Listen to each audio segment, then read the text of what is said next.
Baik, Assalamualaikum warahmatullahi wabarakatuh.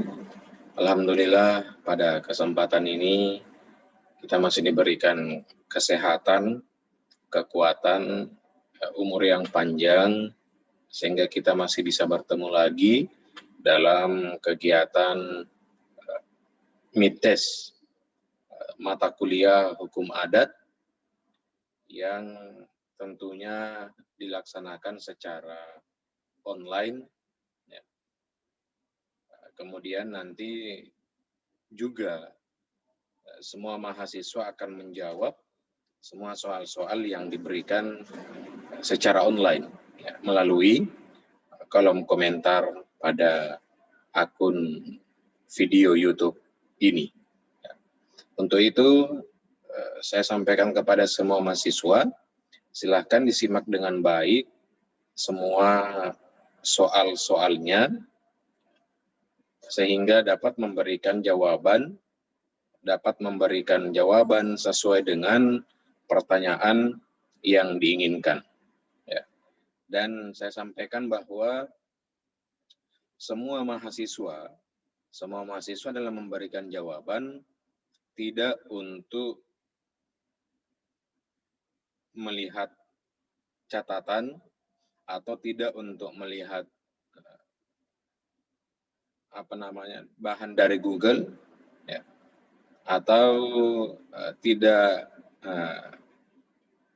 menggunakan contekan dalam memberikan jawaban.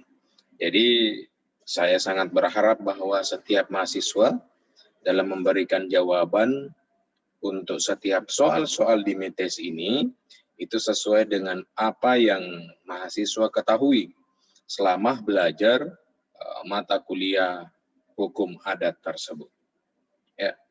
Oke, baik. Bahwa berbicara tentang hukum adat itu merupakan suatu disiplin ilmu, merupakan suatu mata kuliah yang berdiri sendiri.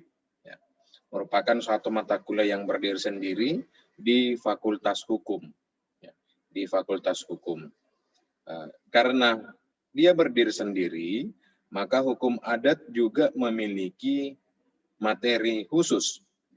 Hukum adat juga memiliki ciri khusus yang membedakan dengan materi-materi lain dalam Fakultas Hukum, yang membedakan dengan mata kuliah lain di Fakultas Hukum. Untuk itu hukum adat tidak boleh digabungkan, tidak boleh dimasukkan di dalam mata kuliah lainnya di Fakultas Hukum. Di dalam hukum adat ada kita kenal sebagai 18 lapisan hukum adat. Bahwa di dalam 18 lapisan hukum adat ini terdiri dari beberapa daerah-daerah, terdiri dari beberapa wilayah-wilayah yang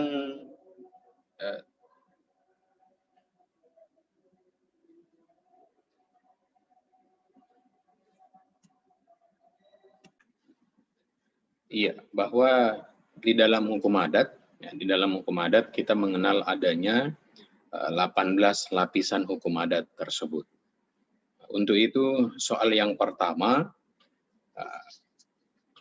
berikan penjelasan Anda apa yang dimaksud dengan 18 lapisan hukum adat tersebut. Kemudian bahwa di dalam hukum adat juga kita mengenal tentang sifat-sifat hukum adat. Bahwa secara umum hukum adat bersifat pragmatisme, realisme. Bahwa secara umum dapat kita katakan hukum adat itu bersifat pragmatisme, realisme. Di mana di dalam mempelajari hukum adat, kita menggunakan dua pendapat. Dua pakar tentang hukum adat, yaitu yang pertama P.D. Holman dan yang kedua Surojo Wijdodipuro. Di mana P.D. Holman mengatakan bahwa hukum adat itu mengandung 4 sifat. Hukum adat itu mengandung 4 sifat atau memiliki 4 sifat, yaitu magis religius, komunal, konkret, dan kontan. Sedangkan Surojo juga mengatakan bahwa hukum adat itu juga memiliki 4 sifat. Yang pertama menurut Surojo yaitu magis animisme. Kemudian ada agama, yang ketiga ada kekuasaan lebih tinggi. Kekuasaan lebih tinggi dalam hukum adat, dan yang keempat hubungan dengan orang-orang atau kekuasaan asing di dalam hukum adat itu. Untuk itu, soal yang kedua, berikan penjelasan Anda mengapa hukum adat bersifat pragmatisme realisme. Kemudian soal yang ketiga, berikan penjelasan Anda apa perbedaan magis religius dan magis animisme dalam sifat hukum adat tersebut. Hukum adat yang kita katakan bahwa hukum adat itu merupakan suatu mata kuliah di Fakultas Hukum yang berdiri sendiri, yang memiliki kajian tersendiri, tentunya memiliki proses lahirnya, atau memiliki proses terbentuknya daripada hukum adat itu. Dari mana proses terbentuknya dari hukum adat? Itu secara umum dapat kita katakan itu mulai daripada manusia itu sendiri. Untuk itu soal yang keempat, jelaskan secara singkat proses lahirnya hukum adat. Di dalam hukum adat itu terdapat unsur-unsur pembentuk daripada hukum adat tersebut. Bahwa menurut teorinya Vandenberg, teori receptio in complexio, di mana dia mengatakan bahwa hukum adat memberikan pengaruh terhadap keberlakuan.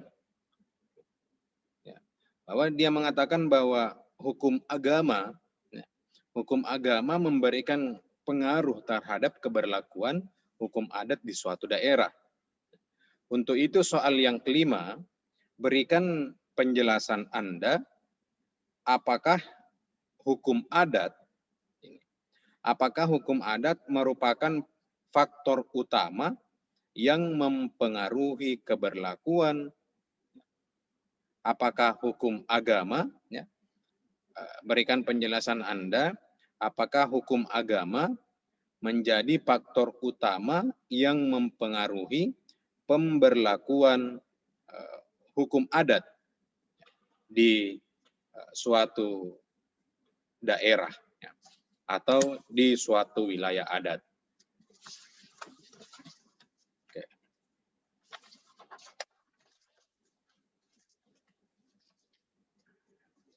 Kemudian ketika kita melihat daripada hukum adat ini, maka berdasarkan dari segi definisi atau pengertian, berarti kita dapat melihat ada 2 suku kata yang ada, yaitu hukum dan adat itu sendiri. Para pakar ilmu hukum sepakat bahwa tidak ada yang mampu untuk mendefinisikan apa itu hukum, di mana definisi ini dapat kita gunakan untuk seluruh ilmuwan hukum, atau untuk seluruh orang-orang yang berkecimpung di dunia hukum. Kenapa demikian? Bahwa salah satu hal yang menyebabkan demikian karena hukum itu menyangkut seluruh aspek. Jadi dengan demikian para sarjana, khususnya sarjana hukum, tidak ada yang mampu memberikan definisi yang dapat kita gunakan secara general tentang apa itu hukum. Akan tetapi, meskipun tidak ada definisi yang dapat digunakan secara general, tetapi hukum dapat kita berikan pembatasan pengertian atau pembatasan-pembatasan tentang definisi hukum itu sendiri. Untuk itu, soal ke-6, berikan penjelasan Anda definisi hukum adat menurut Anda sendiri. Definisi hukum adat menurut Anda sendiri. Kemudian di dalam hukum adat, ya, di dalam keberlakuan hukum adat itu ada yang dikatakan sistem kekerabatan dan ada yang dikatakan persekutuan hukum. Di dalam keberlakuan hukum adat ada sistem kekerabatan dan ada persekutuan hukum. Sistem kekerabatan hukum adat dan persekutuan hukum adat. Kedua hal ini tentunya dapat dilihat dalam keberlakuannya di masyarakat adat yang bersangkutan. Untuk itu soal yang ke-7, berikan penjelasan Anda apakah perbedaan sistem kekerabatan dan persekutuan hukum dalam hukum adat tersebut.